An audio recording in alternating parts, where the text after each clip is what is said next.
When your teen's body feels out of control, you're often scrambling to figure out what actually works and what doesn't help. One practical tool I teach families dealing with functional neurological disorder, or FND, is something called a coping kit. If you're thinking, coping kit, hear me out, because here's the thing. A coping kit only helps when it's used the right way. And so today's video, I'm going to walk you through exactly what a coping kit really is, what is it for, and what is not for, and exactly what's inside my coping kit and how this fits into the real recovery from FND for your child. So let's dive in. Hi, my name is Dr. Lee. I'm a pediatric health psychologist and the founder of Teen FND Academy, which is a program to help teens with FND and their parents just like you to get their lives back. I do this work because A, I believe recovery is 100% possible, and every single teen that I have worked with deserved so much better in their lives. That's why what I do. So speaking of FND, let's talk about what FND is. And I'll just keep talking about this over and over again. FND, or functional neurological disorder, is a condition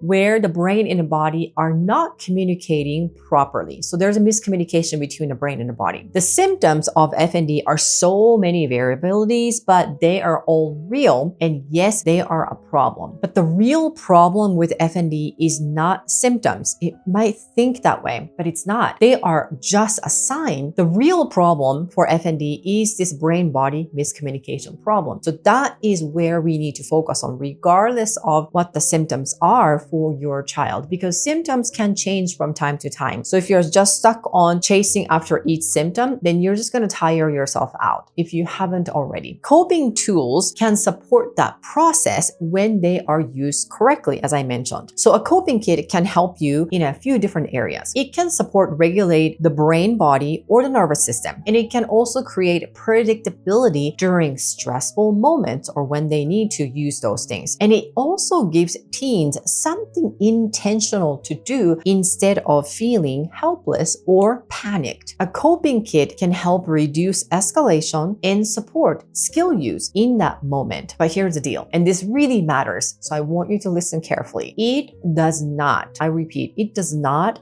fix FND symptoms on its own. This is where I see a lot of families get stuck. So let me tell you, a coping kit is not meant to, number one, make symptoms disappear instantly. So if your teen is saying, been there, done that, I use these tools, they don't help, they got it wrong, it's not going to make symptoms disappear instantly. But with practice, it will. Number two, coping kit does not help a teen avoid life or responsibilities. So this is not a magical getaway or, oh, just because I have this, I don't have to do other things. And no. That is not the recovery either. And number three, the coping kit does not become something they cannot function without. And let's not forget this, a coping kit is not another opportunity for you as parents to gather and rescue or police your teen about using it. Back to your teen. If a coping kit turns into this safety object, including you taking over this duty that a teen actually feels dependent on, then it's no longer supporting recovery. It's just creating more reinforcement that they cannot do it on their own. Therefore, they need to rely on something or someone else for themselves. So the goal in FND recovery is always more control, more independence, and more daily functioning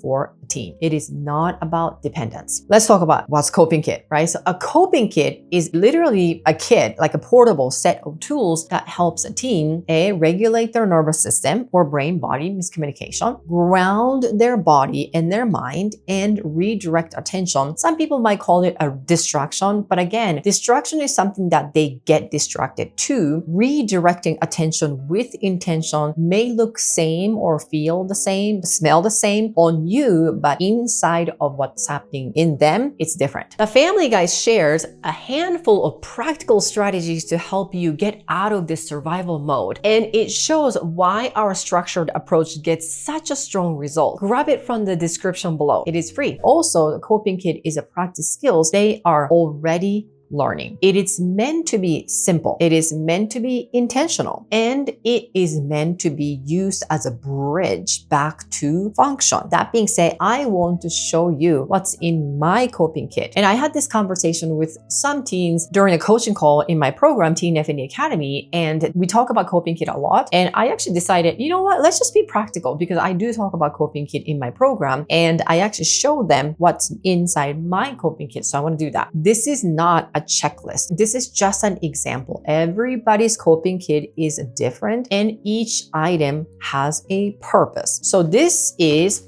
what my coping kit literally looks like. I actually got this pouch from United when I went to Hawaii. So that's why it looks kind of like Hawaii, thing. But it really doesn't matter. Like something light, something I can just throw in the purse. So let me show you what's in it. You're gonna laugh at it, but it's okay. I do have a chapstick because my lips get super dry. And speaking of dry, I also have an eye drop that gets dry, my eyes. I do have soft facial, tissue in case I need it. And speaking of dry, I do have a hand lotion because my hands get super dry too. Speaking of chapsticks, I do have a lip balm, another lip balm. And then I do have this like a cuticle oil thing that I can put on my hands when I'm feeling super dry. Oh, let's not forget, I do have this solid, what is it called? Perfume that I can put on my body. And this has I'm like so into smell. Anything and everything I have inside my coping kit is all around senses. I like to use 5 senses, something I can see, hear, touch, smell, or taste. I don't have it in here right now, but sometimes I put a couple of candies and stuff like that, depending on what I do. So this is a solid perfume that with Hawaiian jasmine flower.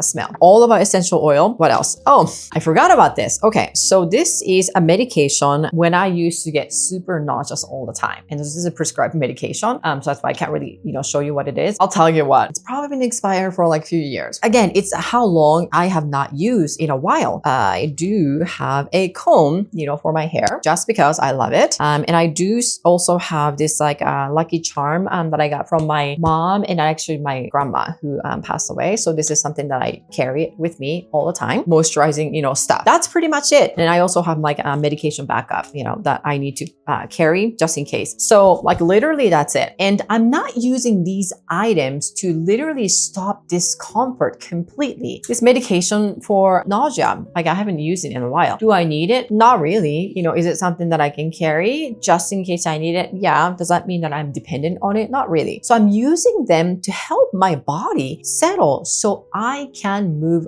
forward. So I use all of these things so then I can continue to live my life and not stop. Each item answers this one question. What helps me regulate enough for me to take the next step? That's why I'm not thinking about, oh my gosh, how is this lip balm going to stop my FND symptoms? This is all about what helps me regulate enough to take the next step. A coping kit works best when it's used early, not during full escalation, full flare up, and when you're passed out, because you can't use it, right? So again, this is something that you use on a regular basis. Do I use everything on a regular basis? Pretty much, minus the medication, because I don't really need to take that. And then it works when it's used briefly, not endlessly. Now, it really depends. As I mentioned, I am super sensitive to smell. So as soon as I am in an environment where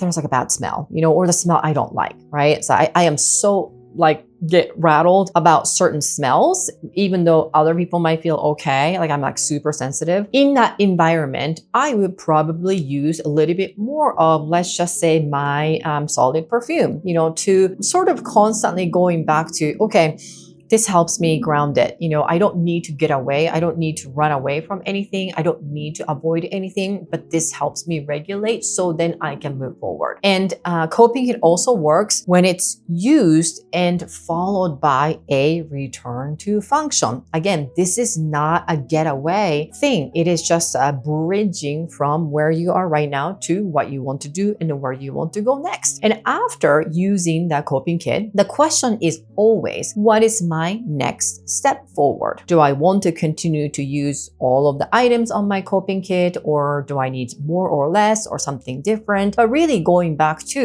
the daily functioning. Oh, where was I? What was I wanting to do? Where was I going? So then I can move forward to the next step. That is literally how the recovery happens. So I would love to hear from you if you have been using or used a coping kit. What helps you or your teen regulate? What have you tried that worked or didn't? Remember, you can use anything as long as they're safe and healthy on the planet. If they were expecting to use once or twice to magically disappear FND symptoms, of course, it's not going to work out, right? So I want to know what kind of things on the coping kit that you tried, and you can share in the comments below. If you want to see how my full program of Teen FND Academy works and how it's helping families resolve FND for real, then watch the video linked in the description box below. And if this kind of structured, practical guidance feels helpful, like, oh my gosh, I was using coping kit in a wrong way, or as a parent, I knew I had to use coping strategies, but I didn't know these practical things. I thought I have to carry this whole pouch thing myself as a parent and give this to my child when she or he needed one. No. That is where you're learning to pass the baton to your child while you guys are working as a team. So you are also feeling, as a parent, feel empowered that you have a clear role in what you're supposed to be doing, while your child also has good understanding of what FND is, what is this coping kit, how they're supposed to be using, and what is the expectation, around using the coping kit. Then that's when we talk about getting your life back. And also, if you're tired of guessing what to do next, like literally, like you're exhausted, you can click below to apply to Teen FND Academy and see if this is the right fit for your family and qualify. We focus on getting your life back, like literally, by teaching the teens to be resilient while improving their neural health. So my secret sauce is called BRAIN. It's building resilience and improving neural health. And if that is what you want desperately for your child, so you can get your child back as well, then click the link below. Well, thank you so much for watching this video.